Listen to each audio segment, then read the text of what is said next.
I'm Kim. I'm Brad. We're 626 Ohana, California, and today I'm going to talk to you all about what is going on with Disney Cruises, and we're going to compare it to other cruise lines as these cancellations and uncertainty of travel is in this period of time. I know, it's kind of a sad time for some of us that our cruises are either getting canceled or it's being necessary to postpone. Okay, so we'll kind of get into all that. So we're going to talk about our experience in canceling with Disney and what we thought about it. We're also going to talk about other cruise lines. How does Disney compare to these cruise lines? And then, of course, we're going to talk about some considerations if you take that credit and decide to rebook in the future and what that might look like. We experienced this all. We're absolutely sad that our summer cruise is getting postponed. But we're not going to tell you where we're going because we're still going to wait for a channel announcement. Just fast forward some future till next year. So, okay. So why didn't we cancel when everything started? The travel industry was unsure. Things were changing minute to minute, but we were pretty confident that our cruise was going to be canceled. And we're right. That's unfortunate. But at the time, initially, our cruise was not going to be canceled. So they were only offering maybe our cash back. Which, okay, fair enough. This is affecting Disney and the travel industry. It's not their fault what's going on. They're hurting just as much as we are.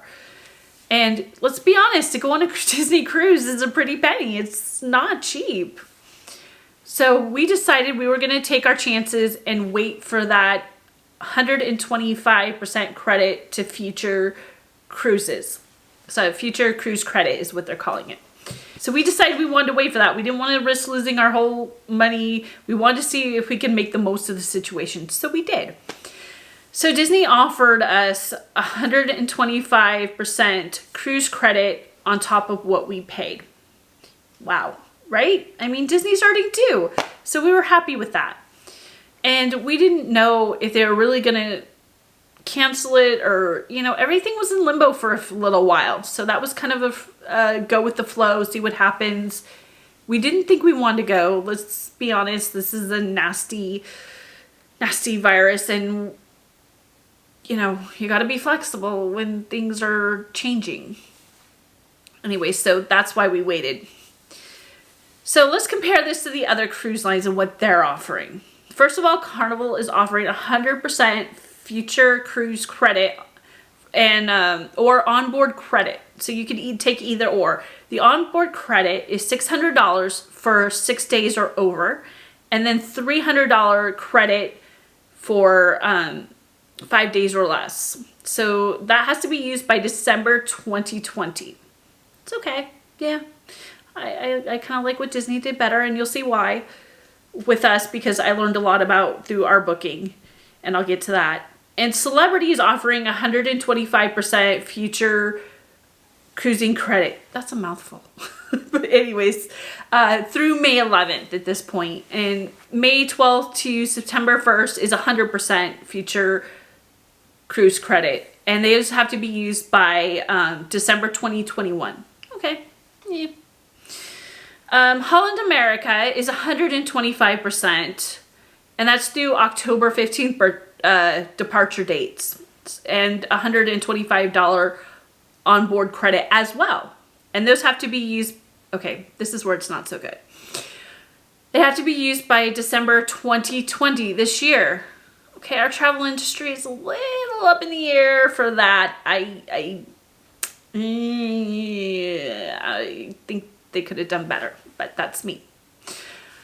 MSC has a refund. All these cruise lines are offering the refund for these guidelines, but they're offering the refund or the 125 future credit, cruise credit, and travel by December 2021. Okay. NCL is very interesting. Those that were supposed to travel March 13th through the 17th got 150% future cruise credit only. And that's because most of them were in transit or about to leave when the cruises all got canceled. Yeah, okay, that's pretty good considering. I mean, that was really a crazy situation for them. The ones that left March 18th and going through April 11th are going to get the 125% future cruise credit. And then those going April 12th through September 30th is 100% future cruise credit. And they have to travel by December 2022 of December, by the end of that year. So with NCL, I think right now, being that we're April 6th, I would, especially because they're only talking about April 14th, if I were April 14th, I would hold on to that a few more days, and hopefully then they'll get that 125% instead of just 100, or the next few weeks the cruise coming out, because I think they'll do better, but they should do better. Princess, okay, is offering 50 to 125% future cruise credit. So it's, when we say future cruise credit, it's what you've paid, so it's on top of that. So when they say 150%, it depends on what your departure date is for Princess. It depends on what you paid for your original booking. So your original booking depends on what kind of credit you're going to get. And that has to be traveled by December of 2022, sorry.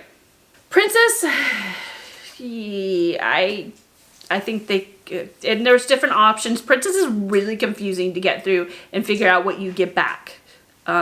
They definitely should streamline and make that more straightforward.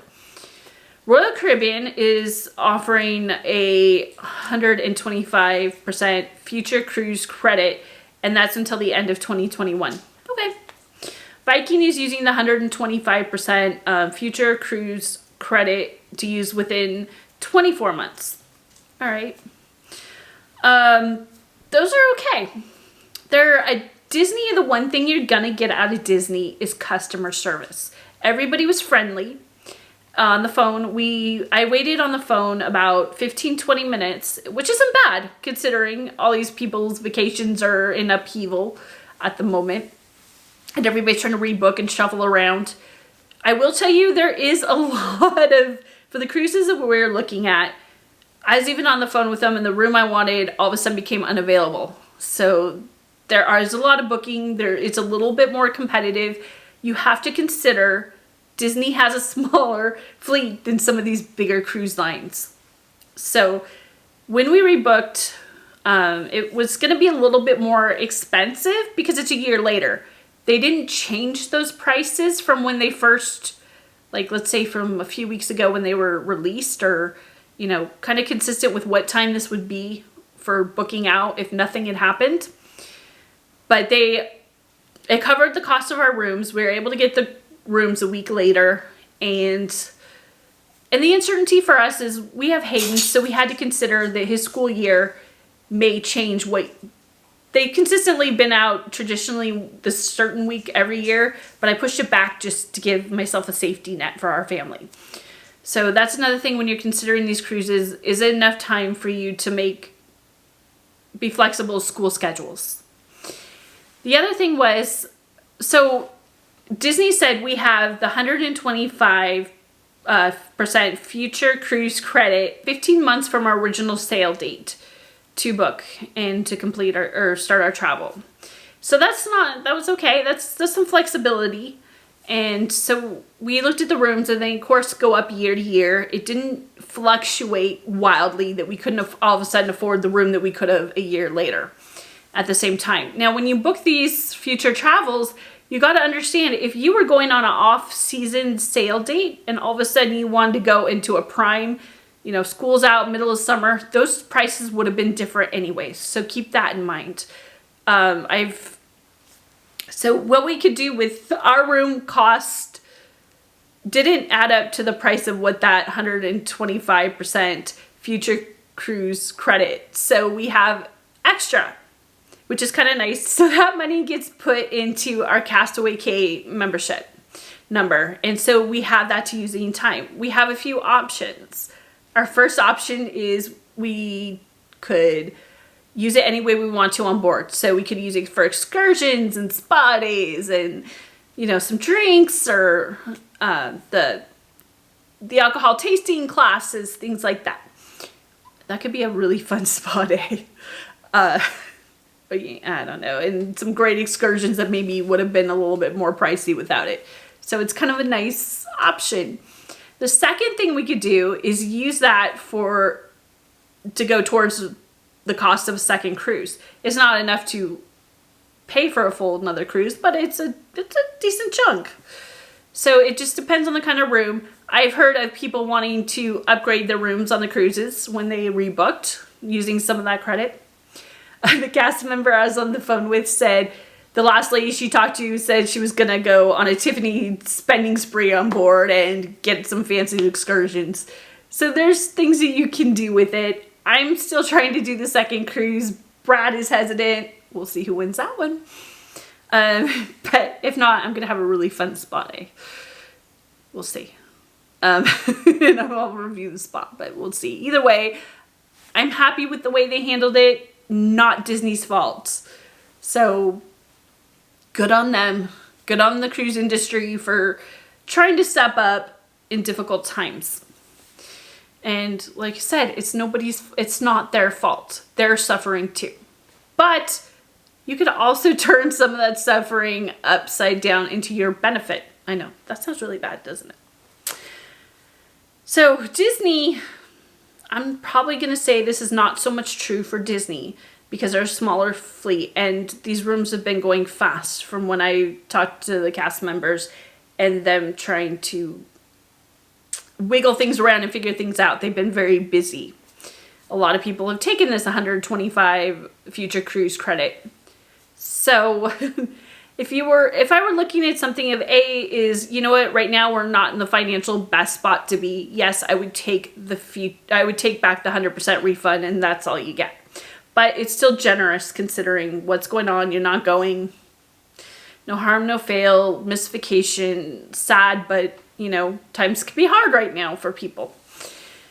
Yeah, and I know that's not easy and I'm sorry if that's the case and for those that have to cancel. Okay, so some of these other cruise lines are some interesting things to consider.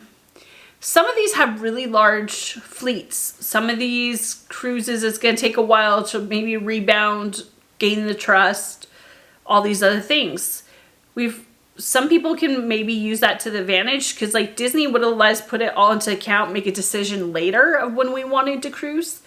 And some of these cruise lines, some of the bigger ones, I suspect possibly that like Carnival, Royal Caribbean, Norwegian Cruise Line, there might be sales. You might be able to better your position waiting for those sales. It's possible. Disney, I don't see that so much. That's not their MO. That's not they're usually pretty consistent in their prices. They may offer more for getting people to book or something like that, but we don't know. So it's just kind of what you think, what kind of gamble do you want to take in all this? It can really be to your benefit, or you could end up with not a lot of choices, or you could get your money back. That's all up to you.